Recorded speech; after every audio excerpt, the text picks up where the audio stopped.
সূরা ফাতিহার প্রথম লাইনটা খেয়াল করেন, আলহামদুলিল্লাহি রাব্বিল, মাশাআল্লাহ, আরেকটু জোরে, আলহামদুলিল্লাহি রাব্বিল, একটা বাক্য। এরপরের বাক্যটা একটু খেয়াল করেন, আর রহমানির রহিম। আপনি কি কখনো ভেবেছেন এই কোরআনুল কারীমে সূরা ফাতিহার মধ্যে আল্লাহ স্টার্টিং এভাবে করলেন কেন?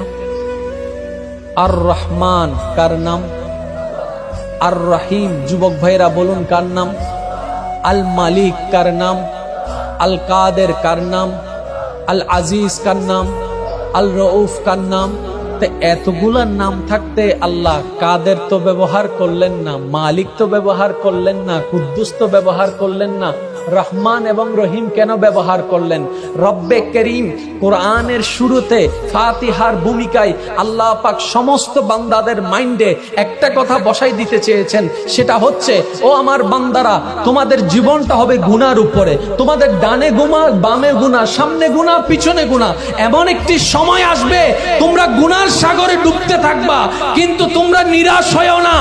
আনার রহমান ফিদ দুনিয়া ওয়া আনার রহিম ফিল আখিরাহ। তোমাদের দুনিয়াতে দয়া করার জন্য আমি রহমান আছি, আর হাসরের ময়দানে মাফ করার জন্য আমি রহিম আছি।